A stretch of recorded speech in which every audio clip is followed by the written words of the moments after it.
자, 기본서 521페이지입니다. 자, 아까 전에 채권자 위험 부담주의를 제가 말씀을 좀 드리면서 아까 전에 538조 2항에서 자, 채무자가 자기 채무를 면함으로써 이익을 얻었다면 그 이익을 상환해야 된다 그랬지요? 근데 그 이익이 뭐가 있다고요? 양도세가 있다 했습니다. 양도세. 네? 양도세가 그 이익이라는 거죠. 일단 쌍무 계약이 있었고 이렇게 쌍무 계약이 계약이 있었고, 그리고 갑한테 귀책 사유가 없는데 을한테는, 채권자에게는 귀책 사유가 있다면 이때가 이제 채권자 주의가 적용되는 거죠. 그러면 채권자 주의가 적용되면은 이 을은 반대급부를 면하지 못하여 채권자 쪽에서, 죄송합니다, 채무자 쪽에서 채권자를 상대로 해서 이행 청구 할 수가 있다고 했습니다. 채권자 주의. 자, 그러면 갑이 을에게는 잔금을 청구해서 아까 전에 날아가 버린 거는 펜션이죠. 원래 정상적으로 을한테 이렇게 팔고 넘겼어야 되는 이 펜션을 을이 관리를 잘 못해가지고 멸실돼 버렸죠. 펜션 멸실. 그리고 을에게 귀책 사유가 있기 때문에 갑은 잔금을 달라고 청구할 수가 있다는 거죠. 그러면 갑이 여기서 자기는 펜션을 을에게 이전 등기해 줄 필요가 없는 거죠. 갑이 그 채무를 면하는 거잖아요. 갑의 채무가 면제되었다. 그리고 갑이 자신의 채무가 면제됨으로써 얻게 되는 이익이 있다는 거죠. 그게 양도세라는 거예요. 정상적으로 을한테 펜션을 넘겨주면은 갑은 당연히 양도세 내야 되죠. 근데 이제 이게 멸실됐고 이제 면제가 됐으니까 갑은 이전 등기 안 해줘도 되죠? 이전 등기 안 해줘도 되죠. 그럼 양도세를 내요? 양도세 안 내요? 양도세 안 내잖아요. 응? 양도세 안 내죠? 안 내죠. 이게 이익이죠. 갑의 이익이죠. 근데 돈은 받아 안 받아? 돈은 받잖아요. 응? 계약금 받았고 중도금 받았고 잔금도 다 챙기죠. 근데 양도세는 안 내죠. 그게 갑의 이익이라고요. 그 이익은 상환하시라고. 그게 지금 2항에서 하는 말이에요. 자기의 채무를 면함으로써 얻은 이익이 있다는 거죠. 그 이익은 상환해라. 예를 들면 양도세가 있다는 겁니다. 자, 밑으로 내려가서 요건을 봅니다. 요건 첫 번째, 채권자한테 귀책 사유가 있습니다. 채권자 책임 있는 사유. 그리고 요건 두 번째입니다. 밑에 양괄호 2번에 채권자의 수령지체가 있었던 경우도 마찬가지입니다. 자, 뒤에 가서 효과 보죠. 채권자가 위험을 부담하게 된다. 채권자가 위험을 부담하게 되기 때문에 결론적으로 채무자 갑은 상대방 을에게 대금을 청구할 수 있는 거죠. 자, 밑에 양괄호 2번이요. 채무자 이익상환 의무입니다.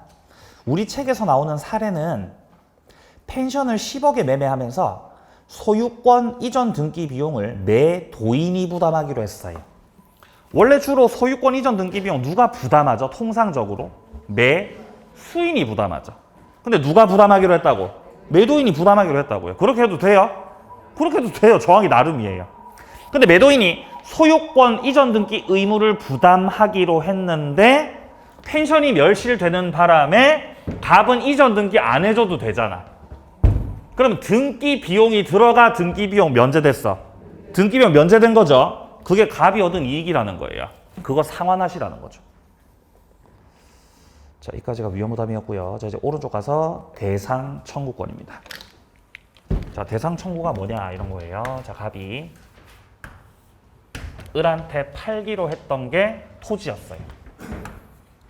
자, 갑이 토지를 팔기로 했다. 토지를 을이 매수하기로 했어요. 을이 토지를 3억에 매수하기로 했다. 자, 그럼 토지에 대해서 3억 이렇게 매매 계약이 체결됐고 매매 계약 체결. 계약이 체결되고 나서 토지가 갑자기 느닷없이 수용돼 버린 겁니다. 그러면 토지가 수용됐다는 건 국가에서 땅을 다 가져가 버린 거잖아요. 그럼 땅을 다 가져가 버렸으니까 갑은 토지를 을한테 넘길 수 있어요, 없어요? 토지 못 넘기죠. 그게 바로 불능이라는 겁니다. 체결하고 나서니까 후발적 불능이죠. 근데 후발적 불능인데 지금 이 불능에 대해서 그 원인이 누구한테 있는 거예요? 갑한테 원인이 있어요? 을한테 원인이 있어요? 둘 다 없어요. 둘 다 잘못 없지요? 그러니까 수용됐다는 건 쌍방에게 귀책이 없는 상태이기 때문에 이거는 채무자주의죠. 채무자주의. 그러니까 역시 갑이 토지를 을한테 넘겨줘야 되는 채무를 면하고 을은 대금 3억을 지급해야 되는 채무를 역시 면하고 둘 다 채무 면하죠. 그리고 그냥 각자 갈 길 가고 그냥 끝내는 거예요. 이 경우, 이 사례 자체가. 근데 문제는 수용 보상금이 나온다는 거죠. 네? 수용 보상금. 보상금이 4억이에요. 네? 보상금 4억 나왔어요. 그럼 을이 겁나 배 아프죠? 을이 배 아프죠. 그럼 여기서 을은 채권자 채권자의 지위에서 저 수용 보상금에 대한 효력을 주장할 수가 있습니다. 이거를 뭐라고 하냐면은 대상 청구권이라 그래요.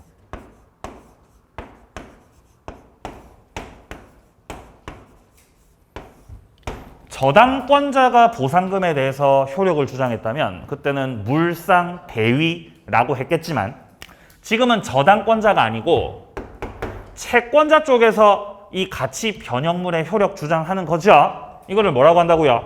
대상 청구권이요. 그러면 을이 수용 보상금에 대해서 대상 청구를 하려면은 3억을 반대급부 3억을 줘야 돼, 안 줘도 돼? 줘야죠. 3억 안 주고 4억만 빼갈 거예요? 3억 줘야 되죠? 생각해보세요. 3억을 주고 3억을 갑한테 주면서 이 보상금 4억에 대해서 효력을 주장한다는 거죠. 자, 개념부터 확인합니다. 자, 채무가 이행불능으로 되는 결과 채무자가 목적물에 대신하는 이익을 취득했을 때 채권자가 그 대신하는 이익을 청구할 수 있는 권리다. 여기에는 뭐가 있느냐? 셋째 줄에 나오는 손해배상 청구권, 토지 수용으로 인한 수용 보상금 청구권, 화재가 생겼을 때 나오는 화재 보험금 청구권, 이것들을 다 가치 변형물이라고 하죠. 가치 변형물. 여기에 대해서 반환 청구권을 갖는 것을 대상 청구라고 합니다. 자, 밑에 2번의 요건을 확인하세요. 대상 청구권 행사를 하기 위해서는 반대 급부 제공을 해야 됩니다. 대금을 갖다 줘야 된다는 거죠. 자, 쟁점 1번. 토지가 수용됐을 때 매수인은 위험 부담에 따라서 대금 지급 의무를 면한다. 이게 바로 채무자주의가 된다. 이 말이죠. 채무자주의. 쟁점 2번째. 매수인은 대금을 지급하고 매도인이 수용으로 인해서 받게 되는 수용 보상금 청구권의 양도를 구할 수 있고 이런 걸 대상 청구권이라고 한다. 자, 밑에 쟁점들은 따로 보실 필요가 없겠습니다. 1번과 2번을 잘 확인하시기 바래요.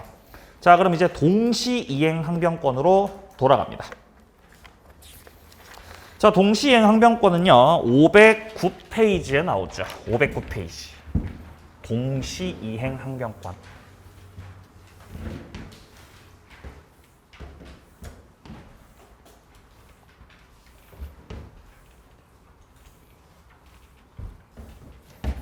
자, 일단 동시이행 항변권 같은 경우는 여기도 다 쌍무 계약입니다. 쌍무.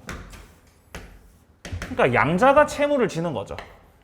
자, 계약 당사자 갑이 있고 그리고 계약 당사자 을이 있을 때 자, 갑은 채무를 진다. 근데 갑만 채무를 지는 게 아니라 을도 채무를 지죠. 그러니까 쌍무계약이죠. 자, 여기서 갑이 자신의 채무를 이행하면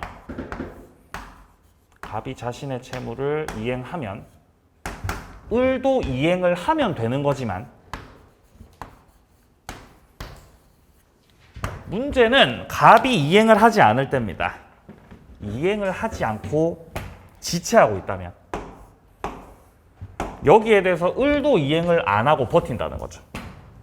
당신이 안 하니까 나도 안 하겠습니다 라고 버틸 수 있는 힘, 이거를 동시이행 항변권이다 라고 하는 거예요. 자, 그럼 이렇게 을이 항변권을 행사하고 있다면 을만 행사 가능한 게 아니라 갑도 행사 가능한 거죠. 둘 다 항변권을 행사합니다. 그리고 둘 다 이행을 안 하시는 거죠. 그러니까 이거는 균형을 이루고 있는 거죠. 그러면 둘 다 똑같이 안 하고 있기 때문에 안 하고 있는 거에 대해서 갑에게 책임이 있어, 책임이 없어? 책임이 없음. 그럼 을에게도 책임이 있음, 책임 없음? 책임 없음. 둘 다 책임이 없음. 요런 상태가 만들어진다는 거죠. 자, 먼저 조문 함께 보겠습니다. 자, 조문은 509페이지 위쪽에 536조입니다. 1항에서 쌍무계약의 당사자 1방은 상대방이 그 채무 이행을 제공할 때까지 자기 채무 이행을 거절할 수 있다. 여기서 채무 이행을 거절하는 게 바로 항변권 행사할 수 있다라는 말과 같습니다. 자, 그러나 상대방의 채무가 변제기에 있지 않을 때는 그렇지 않다라고 돼 있죠. 그럼 여기서 그렇지 않다는 건 항변을 한다는 거, 항변 못 한다는 거? 항변을 못 한다는 거죠. 상대방 채무가 변제기에 있지 않을 때. 그럼 반대석에 보면 상대방의 채무가 변제기에 있지 않다면, 채무가 변제기에 있지 않은 경우라면 그때는 항변을 한다, 항변 못 한다? 항변을 못 한다는 거죠. 항변권 행사를 못 한다라고 결론을 내릴 수 있는 거예요. 지금 현재 1항에서 말하고 있는 건 상대방의 채무가 변제기에 있어야, 상대방 채무가 변제기에 있어야 항변권을 행사할 수 있습니다. 이행을 거절할 수 있습니다 라고 말하고 있죠. 근데 그걸 반대로 해석하면은 상대방 채무가 변제기에 있지 않을 때는 항변권 행사를 못합니다가 되는 거죠. 이게 이제 상대방 채무가 변제기에 있지 않습니다. 이게 바로 당신께서는 선이행 의무자입니다 라는 말과 같죠. 당신께서는 선이행 의무자입니다 라는 거죠. 매도인이 있고 매수인이 있고 갑하고 을하고 매매 계약을 했을 때 매매 계약이 성립되고 나서 시간이 흘러서 이 매수인 쪽에서 이제 중도금을 지급하게 되고, 그리고 매수인 쪽에서 잔금을 지급하게 되지요. 그리고 매도인 쪽에서는 중도금 줄 때 하고 잔금 줄 때 중에서 주로 잔금을 받으면서 소유권을 이전시키죠. 그러면 현재 갑의 채무가 뭐죠? 갑의 채무. 갑은 을한테 뭐를 해줘야 돼요? 소유권 이전시켜야 되죠? 이게 갑의 채무죠. 갑의 채무. 그럼 을의 채무는 뭐예요? 을의 채무는 중도금을 지급하고 잔금을 지급한다. 이게 을의 채무죠. 맞습니까? 예. 자, 이때 중도금을 지급하기로 했던 게 10월 15일이었어. 그러면 10월 15일자 기준 이 중도금의 지급은 을이 항변해야 된다, 을이 먼저 줘야 된다? 먼저 줘야 되죠. 이게 을이 지금 선이행 의무자라고요. 선이행 의무자. 그럼 을에게는 선이행 의무가 있기 때문에, 즉 상대방 갑의 채무가 아직 변제기에 있지 않거든요. 그럼 을은 여기서는 항변을 해 못해? 항변 못해요. 그냥 줘야 돼요. 중도금을 그냥 주셔야 되는 거지. 서류 안 넘기면은 중도금 못 줍니다 라는 취지로 항변을 못 한다는 거죠. 그럼 을은 언제부터 항변할 수 있습니까? 아, 그것은 잔금 지급. 자, 잔금을 지급하기로 했던 게 11월 15일이었다. 그러면 잔금 지급일자가 되면은 상대방 갑의 채무가 드디어 변제기에 도래하게 되죠. 그럼 이제 항변을 할 수가 있는 거죠. 예, 항변권 행사가 가능하다. 자, 한 번 더 말씀드립니다. 상대방 채무가 변제기에 있지 않다면 그것은 당신이 선이행 의무자라는 걸 뜻하기 때문에 원칙적으로 항변권 행사를 할 수가 없다. 근데 예외가 있습니다. 예외라는 거는 상대방 채무가 아직 변제기에 있지 않지만 당신이 선이행 의무자이지만 그럼에도 불구하고 예외적으로 동시행 항변권 행사가 가능한 경우가 있다는 거죠. 지금 예외적으로.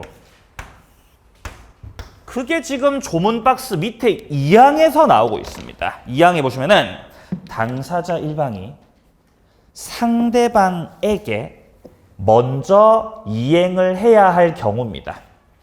먼저 이행해야 되죠. 이게 뭐예요? 선이행 의무자. 그럼에도 불구하고 상대방의 이행이 곤란한 현저한 사유가 있다.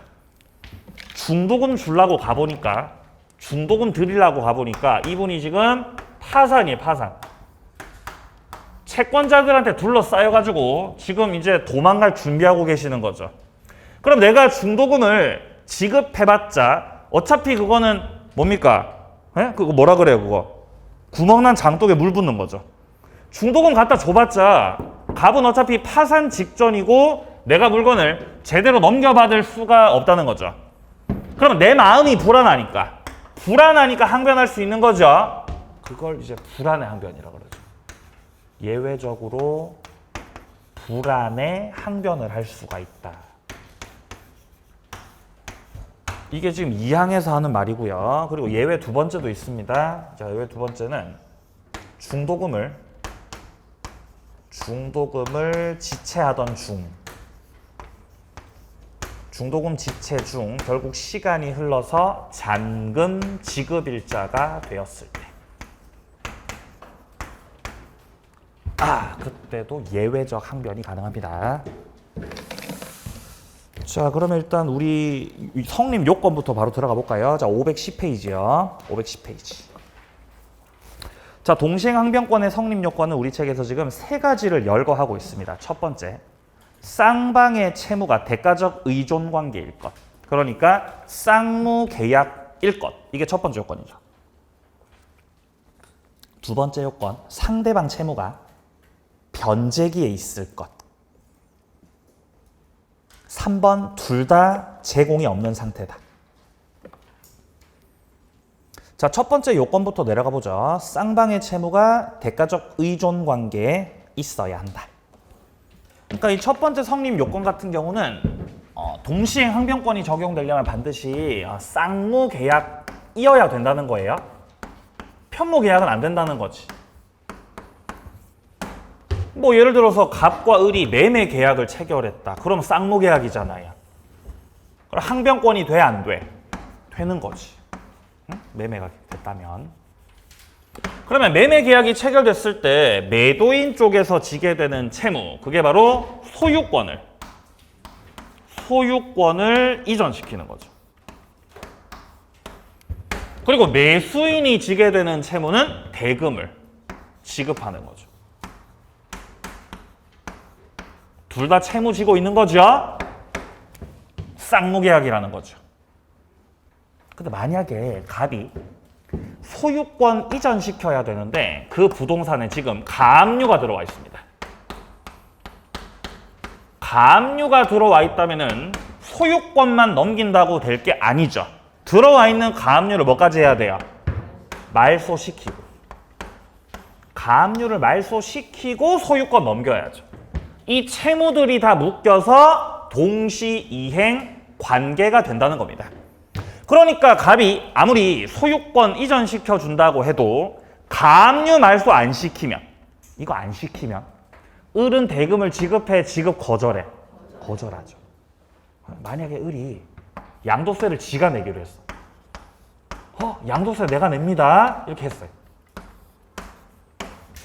그러면 을의 대금 지급과 양도세 지급도 다 묶여서 동시 이행 관계가 되는 거죠. 역시 을이 대금을 지급하더라도 양도세를 지급하지 않으면 갑은 소유권 넘겨, 갑은 항변하는 겁니다. 이거는 당사자가 정하기 나름이겠어요. 자, 먼저 동그라미 1번입니다. 부동산 매매가 나오죠. 매도인의 가압류 말소, 그리고 소유권 이전 의무, 가압류가 들어와 있으니까 말소시키고 소유권 넘겨줘야 되겠죠. 이것들이 묶여서 매수인의 대금 지급과 상호 간의 동시 이행 관계 속에 들어가 있고요. 자, 그리고 동그라미 2번 같은 경우는 매매가 취소나 무효가 됐으니까 받았던 것들 되돌려줘야 되겠죠. 양자의 부당이득 반환 의무도 동시 이행 관계. 그리고 3번에 나오고 있는 임대차가 끝났거든요. 그러면 임대차가 종료됐으면은 임대인은 받았던 보증금 빼줘야 되고 임차인은 목적물 반환을 해야 되겠죠. 예, 당연히 동시 이행 관계. 4번에 전세권이 종료됐다. 예, 둘 다 돌려주는 거 동시 이행 관계. 5번에 양도세를 매수인이 부담하기로 특약을 했죠. 양도세 누가 부담하기로? 매수인이 부담하기로. 그럼 매수인이 대금을 지급하는 거하고 양도세 주는 거하고 다 묶여서 매도인의 소유권 이전 채무와 동시 이행 관계 속에 들어간다는 겁니다. 자, 양괄호 2번으로 내려갑니다. 동일한 요건이 아닌 별개의 원인으로 채무를 부담하게 되는 경우는 동시 이행 관계가 아니라는 겁니다. 자, 밑에 사례 보세요. 사례. 공장 매도인 갑이 공장 매매하고 별개 약정으로 진돗개 2마리를 200만 원에 매수인과 합의했다는 거죠. 그럼 계약을 몇 개 한 거죠? 계약 2개 한 거죠. 공장 매매 계약 1개 하고 진돗개 매매 계약 2개 한 거죠. 그러면 진돗개 값 주는 거 하고 죄송합니다. 공장 대금 주는 거 하고 진돗개 넘기는 거 하고는 결령관계다, 결령관계 아니다. 결령관계 아니라는 거죠? 예, 아니라는 거죠. 엮여있지 않습니다. 자, 밑으로 내려갑니다. 양괄호 3번입니다. 동시행 항변권은 부수적 급부 의무에는 특약이 없는 한 인정되지 않는다. 당사자가 동시에 이행하기로 특약을 했다면 인정이 되겠지만 특약을 안 했으면 주된 의무에서 인정될 뿐 부수적인 것들은 인정되지 않아요. 자, 뒤로 넘어갑니다. 양괄호 4번이요. 동시행 항변권은 쌍무계약의 본래 당사자에게 인정됨이 원칙인데 여기에는 또 예외가 있다는 겁니다. 자, 동그라미 1번만 보시면 돼요. 예외적으로 동시 이행 관계에 있는 어느 채권이 양도되더라도 동일성 유지가 되고 있는 한 동시 이행 관계는 존속한다. 사람은 바뀌었지만 동일성 인정이 되고 있습니다. 그러면 동시 이행 관계 존속. 자, 이를테면 뭐 채권이 양도가 된다든지 상속 등으로 인해서 당사자가 변경되더라도 그대로 주장할 수가 있다라는 것이에요. 자, 밑으로 좀 내려갑니다. 자, 동그라미 3번입니다. 본래 채무가 이행불능으로 인해서 손해배상 채무로 바뀌었다는 거죠. 이런 경우도 동시 이행 관계가 존속합니다. 자, 매매 계약이 체결됐고요. 자, 갑이 매도인, 을이 매수인. 그러면 매도인 쪽에서는 물건을 넘겨줘야 되는 채무가 있죠. 그럼 매수인 쪽에서 대금을 지급해야 되는 채무가 있죠. 양자의 채무는 동시이행관계라는 거죠. 근데 만약에 목적물이 멸실돼서 불능이 되는 바람에 갑이 원래는 물건을 넘겨줘야 되는데 그 채무가 모습을 바꿨어요. 손해배상 채무로 그 모습을 바꿨다는 거죠. 그러면 채무가 변경된 거예요. 양적으로 변했어요? 질적으로 변했어요? 질적으로. 응? 이거 질적 변경이라고 그러죠. 질적으로 변경이 됐다는 거예요. 원래는 부동산을 인도시켜줄 채무였는데 그것이 손해배상 채무로 바뀌었다는 거죠. 그러면 질적인 변경이 있었다는 것은 이 손해배상 채무는 기존 채무의 연장선인 거죠. 따라서 갑의 손해배상 채무와 을이 대금 지급할 채무는 여전히 뭘로 묶여있다? 동시이행관계로 묶여있다. 라는 판례가 지금 요 판례입니다. 자, 내용은 읽어보시고요. 자, 두 번째 요건으로 내려갑니다. 상대방 채무가 변제기에 있을 것. 자, 상대방 채무가 변제기에 있을 것이라는 것 자체가 선이행 의무자에게는 항변권 인정이 되지 않는다는 거죠. 그래서 양괄호 1번의 원칙에 보시면 선이행 의무자에게는 항변권 없음이 원칙이다. 근데 양괄호 2번이요. 예외적으로 선이행 의무자라도 항변권 인정된다 그랬죠? 첫 번째 예외가 뭐라 그랬어요? 불안의 항변권. 두 번째 예외는 중도금 지체 중 잔금 지급일자 도래했을 때. 그죠? 예. 자, 일단 밑에 동그라미 1번 보세요. 밑에 동그라미 1번. 선이행 의무자가 이행을 지체하고 있었는데, 그러니까 이게 지금 중도금을 안 주고 있는 겁니다. 그랬는데 결국 상대방 채무가 이행기 도래가 됐다는 거죠. 잔금 지급일자가 돼버렸습니다. 그랬을 때는 항변을 할 수가 있다는 겁니다.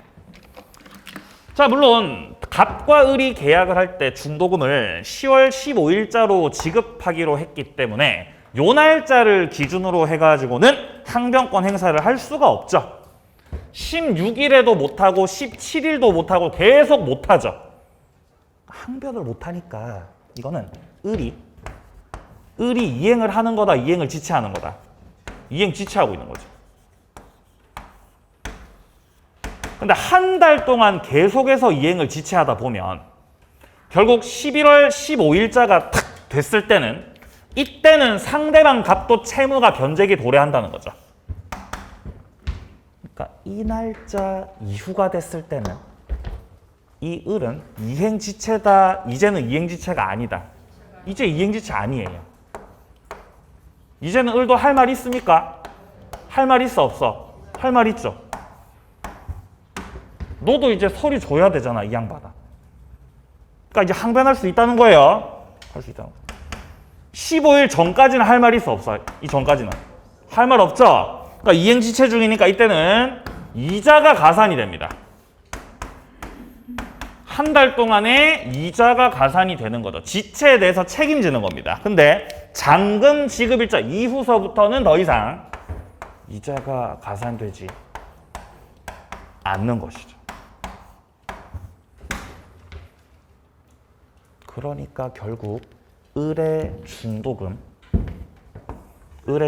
지급, 그다음에 을의 잔금 지급, 한 달 동안의 이자, 이게 다 묶여서 이거 다 묶여서 갑의 소유권 이전 채무하고 무슨 관계가 된다?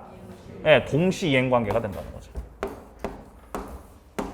갑도 항변할 수 있고 을도 항변할 수 있는 겁니다. 그럼 갑의 입장에서는 네가 중도금, 잔금, 이자 다 안 주면, 돈 다 안 주면은 나도 소유권 이전 안 시킬 거야 라고 항변을 할 수가 있다는 겁니다. 자, 핵심 판례가 있어요. 오른쪽 페이지에 위쪽에 보시면은 핵심 판례가 나오고 있습니다. 자, 박스 안에 내용을 보면 매수인이 선 이행할 중도금 지급을 하지 않은 채 잔대금 지급기일을 경과했다면 매수인의 중도금. 그 밑에 줄에 지연 손해금. 이게 이자를 말하는 거죠. 그리고 잔대금 지급 채무는 매도인의 소유권 이전 등기 의무하고 동시 이행 관계에 들어가 있다. 따라서 뒷문장 그때부터는 우리 매수인이 중도금 지급하지 않은 거에 대해서 이행 지체 책임을 지지 않는다는 겁니다. 책임 안 집니다. 책임 안 진다. 자, 내려가죠. 동그라미 2번. 두 번째 예외가 나오죠. 불안의 항변권입니다. 자, 밑에 핵심 판례 보세요.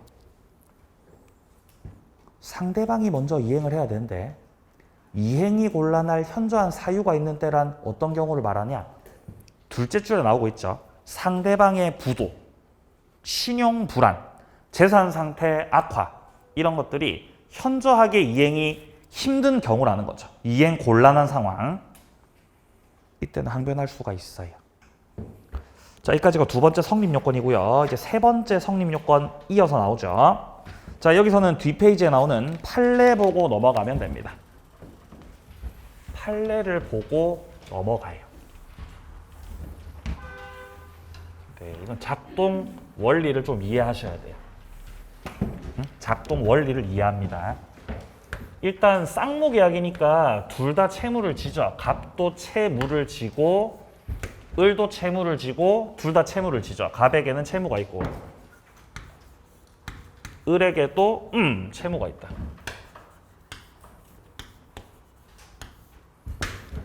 근데 둘 다 이행을 안 한다. 갑이 이행을 하지 않는다. 을도 이행을 하지 않는다. 둘 다 이행을 하지 않는다. 그러면 둘 다 이행 안 하니까 둘 다 책임이 있어, 책임 없어? 책임 없어. 갑은 책임 없음. 을도 책임 없음. 둘 다 책임 없음.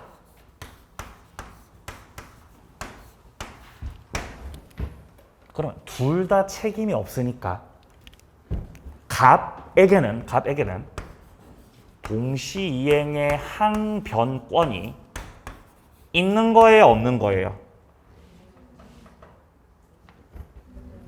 있는 거, 없는 거? 있죠. 있어요. 있어요. 을한테 있어, 없어? 있죠. 둘 다 있죠. 둘 다 항변권 있어요. 이 상태가 제가 무슨 상태라 그랬어요? 균형 상태. 네? 이것이 바로 균형 상태인 것입니다. 그러니까 둘 다 안 하면 괜찮아요. 둘 다 안 하면. 둘 다 안 하면 괜찮다. 평화로운 상태죠. 근데 여기서 이 균형 상태를 깨트리는 것이 을이 이행을 하는 거죠. 을이 이행을 해버리면 을은 하는데 갑은 안 하게 되는 거죠. 그럼 이제 균형 상태 깨지는 거예요. 그러면 갑은 책임이 있어, 없어? 이걸 뭐라 그래요? 이행 지체라 그래요. 둘 다 안 하고 있을 때는 이행 지체 책임이 없었지만 지금은 을이 뭐를 해버렸기 때문에 예, 맞습니다. 이행을 해버렸기 때문에 갑은 책임이 있다는 겁니다. 이행 지체 책임. 그럼 갑은 할 말이 있어, 없어? 항변권이 없어지는 거예요. 예? 상대방의 항변권을 없애버리는 거예요. 그러니까 상대방이 항변을 못하게끔 상대방의 입을 틀어 막아버릴 수 있는 그게 바로 뭐죠?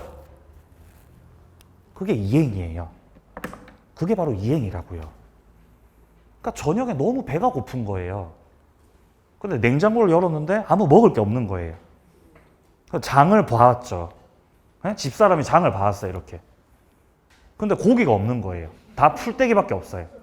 그럼 거기에 대해서 내가 뭔가 말을 하면 지도 할 말이 있겠죠.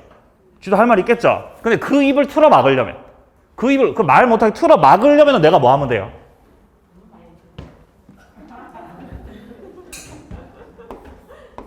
나 설거지 했잖아. 청소기 돌렸잖아. 온 집안을 다 내가 닦았잖아. 이런 식으로 내가 뭔가 이행을 했으면, 내가 이행을 했으면은 상대방은 할 말이 있어, 없어? 없다고, 상대방은 할 말이. 그럼 너 나가서 고기 사와라. 너 삼겹살 사와. 라고 해도 돼, 안 돼? 된다고요. 이거 했을 때. 이거 안 했으면, 나도 안 하고 당신도 안 하는 거니까 할 말 없죠. 둘 다 할 말 없다고 이러면요. 그죠? 근데 했을 때, 이런 것들 했을 때는 이게 뭐야? 너 가서 삼겹살 사와. 라고 할 수 있다고요. 그러니까 이행을 해야 균형 상태를 깨트리는 거죠. 자, 이와 관련된 판례가 제 514페이지 위쪽입니다. 자, 첫째 줄에 쌍무계약의 당사자 일방이 한 번 현실 제공을 했습니다. 자, 현실 제공을 한 게 이행한 거죠. 이행을 계속했어요? 한 번만 했어요? 한 번만 했죠. 지금은 해, 안 해? 지금은 안 하는 거지. 상대방을 수령지체에 빠뜨렸습니다. 근데 그 이행 제공이 계속되고 있지 않다면은 과거에 한 번만 이행 제공했었다고 해서 항변할 수가 없다는 거죠. 상대방 항변권이 소멸하는 게 아니라는 거죠. 그러니까 여기서 항변을 하려면 빨리 삼겹살 사와 이렇게 하려면은 너 한 달 전에 내가 한 달 전에 설거지 했잖아. 그건 이제 의미가 없다고요. 지금 해야 된다고. 그러니까 지금 그릇을 닦으면서 사오라고 해야 된다는 거예요. 과거에 한 번만 해가지고는 안 됩니다. 자, 이제 효력으로 내려가세요. 실체법상의 효력 첫 번째, 이행 거절권입니다. 자, 단락 셋째 줄에 연기적 항변권 확인하시고요. 연기적 항변권. 자, 양괄호 2번으로 내려갑니다. 이행 지체 책임은 없음. 책임 안 진다. 자, 그리고 오른쪽 가서요. 자, 양괄호 4번도 확인하세요. 항변권 행사는 소극적으로 버티는 거다. 적극적 권리 행사는 아니기 때문에 항변권 행사를 하더라도 소멸시효는 중단한다, 진행한다. 소송상 효력. 당사자가 주장해야 된다. 자, 동그라미 2번. 소송에서 원고 청구에 대해서 피고가 항변권을 원용했을 때 법원에서 내리게 되는 판결은 결국 상환 이행 판결이 되겠습니다. 같은 말 원고 일부 승소 판결. 양괄호 2번에 나오듯이 당사자가 항변권을 주장하지 않으면, 행사를 하지 않으면은 법원에서 고려해, 고려 안 해? 고려 안 하죠. 자, 4번으로 내려갑니다. 인정 여부. 자, 먼저 동시 이행의 항변이 인정이 되는 경우입니다. 양괄호 1번. 채무 변제하고 채권자가 영수증 교부하는 거. 이거 동시행 관계입니다. 자, 양괄호 2번은 당연하니까 읽어보시고요. 3번도 당연한 거죠. 무효 취소됐을 때. 자, 4번입니다. 가등기 담보 등에 관한 법률에서 채권자 쪽에서 청산금 주는 거랑 채무자 쪽에서 담보 물건 소유권 넘겨주는 거 동시 이행 관계. 5번은 아까 봤던 거죠. 매도인이 소유권 넘기는 것뿐만 아니라 부동산에 가압류가 들어와 있으면은 이거 들어와 있는 거 말소시켜야 되는 거죠. 다 동시행 관계죠. 6번 구분 소유적 공유 관계가 해소가 됐을 때. 구분 소유적 공유 관계는 두 가지 개념을 합친 거죠. 뭐랑 뭐 합친 거예요, 이거? 안 했습니까, 이거? 안 했어요? 했습니까? 안 했어요. 안 했다고요. 안 했습니다. 걱정하지 마세요. 안 했으니까. 자, 갑하고 을하고 이 땅을 공유하는 것으로 등기가 돼 있어요. 등기. 그러면 이제 갑의 지분 2분의 1. 갑의 지분 2분의 1은 퍼져 있죠. 공유 토지에 퍼져서 지분이 존재한다. 그럼 을의 지분도, 자, 을의 지분 2분의 1 예, 퍼져서 존재하죠. 퍼져서. 근데 등기가 돼 있는데 이렇게. 등기가 돼 있는데 갑하고 을하고 내부적으로 합의했어요. 내부적으로 합의했다. 내부적 합의를 통해서 야, 우리가 비록 등기는 공유로 했지만 땅을 쓸 때는 여기를 갑소유, 여기를 을 소유로 해가지고 우리가 구분해서 소유합시다. 구분 소유하는 걸로 합시다. 라고 갑하고 을하고 내부적으로 합의를 하셨다는 겁니다. 그럼 이걸 합쳐서 뭐라고 하냐면은 구분 소유적 공유 관계라고 하는 거예요. 이걸 합쳐서 구분 소유적 공유 관계다라고 해요. 두 가지가 합쳐진 거예요. 구분 소유적 공유 관계에서는요, 일단 외부적 관계. 외부적인 관계는 공유로 해결합니다. 외부 관계, 공유로 해결. 그리고 내부적으로는 구분 소유하기로 합의했기 때문에 내부적 관계는 구분 소유로 해결합니다. 두 가지가 섞여 있는 형태예요. 이거를 또 뭐라고도 하냐면은 상호 명의 신탁이라고도 해요.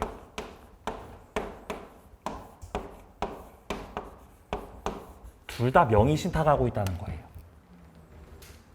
현재 위쪽 땅을 갑이 구분 소유하고 있는 거죠. 여기 갑이 구분 소유. 근데 갑이 내부적으로 구분 소유하고 있는 땅에 을 지분 있어 없어? 을 지분 들어가 있죠. 파란 색깔 지분 들어가 있죠. 그리고 밑에 을이 이렇게 구분 소유하고 있는 부분 있죠. 여기도 갑 지분이 들어가 있는 거죠. 들어가 있죠. 그러니까 서로가 지금 둘 다 명의 신탁하고 있다는 겁니다. 그래서 이거를 상호 명의 신탁이라고도 해요. 같은 말입니다. 자, 여기서 이제 우리가 헷갈림을 느끼는 게, 자, 그렇다면 갑이, 예를 들어 갑이 을 상대로 해서 야, 우리 이제 그만 분할하자, 분할. 공유물 분할합시다 라고 분할 청구를 할 수 있느냐? 분할 청구를 할 수가 없어요. 갑이 을한테 청구하는 건 내부 관계로 봐야 되겠죠? 현재 내부적으로 뭐 하고 있는 상태죠? 구분 소유죠. 이미 구분 소유하고 있다는 거죠. 이미 갑하고 을하고 구분해서 소유를 하고 있기 때문에 여기서 분할하자고 청구하는 건 말이 안 된다는 거예요. 이해되세요? 예. 그러니까 이미 결혼해서 같이 살고 있는데 야, 결혼하자 라고 청혼하는 거랑 똑같아요, 지금. 아니면 이미 이혼했는데 야, 우리 이혼하자 라고 하는 거랑 똑같다고요. 이미 지금 뭐 하고 있는 상태라고요? 이미가 하고 있다고 지금. 이미 우리는 갈라섰어. 구분 소유야, 지금. 이미 우리는. 근데 지금 갑이 뭐 하자고 해요? 갈라서자. 그거 돼, 안 돼? 아, 그거 안 된다고. 이미 너랑 헤어진 지가 옛날인데 또 뭘 헤어져? 헤어지면 또 만남인데요? 아, 그러면 안 되죠.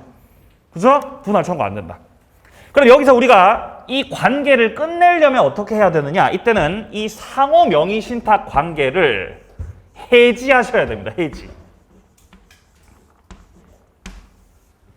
여기서 명의 신탁을 해지하려면 현재 갑이 구분 소유하고 있는 부분 있죠. 여기서 을이 갖고 있는 지분을 을한테 넘겨주면 돼요. 그러면 을도 마찬가지예요. 을이 현재 구분 소유하고 있는 부분에서 갑의 지분이죠. 갑의 지분 넘겨주면 돼요. 서로가 서로한테 지분을 넘겨준다는 거죠. 그러면 분할한 것과 같은 효과가 생기는 거죠. 결국 누가 먼저 돌려줘야 되죠? 동시에. 그래서 밑에 6번에 구분 소유적 공유관계 해소에서 쌍방의 지분 이전 의무가 동시 이행관계라는 겁니다. 자, 이제 뒤로 넘어가세요. 516페이지요. 파란색 2번에 판례가 동시이행 항변권 인정해주지 않는 경우들입니다. 자, 양괄호 1번 같은 경우는 돈 갚는 게 먼저죠. 채무자가 돈을 갚아야 저당권 등기를 말소시켜 줍니다. 양괄호 2번 토지거래 허가 협력 의무. 매수인이 돈 주는 거. 이거 동시행관계 아니죠. 뭐부터 해야 되죠? 협력부터. 협력부터 해서 효력을 만든 다음에 돈 달라고 해야 됩니다. 자, 그리고 3번에서 채무담보를 위해서 격려된 가등기 담보, 양도 담보. 돈부터 갚아야 되냐, 담보권 말소시켜야 되냐라고 묻는다면은 돈 갚는 게 먼저입니다. 변제가 선이행. 자, 4번에서요. 임대인의 임대보증금 반환. 그리고 임차권 등기 말소. 이거는 지금 임차권 등기 명령을 통해서 격려된 등기를 말하는 겁니다. 여기서는 동시이행 관계가 아니고 보증금 반환이 선이행이에요. 자, 여기까지 동시행 관계를 마무리하고요. 좀 쉬었다가 제3자를 위한 계약으로 가도록 하겠습니다.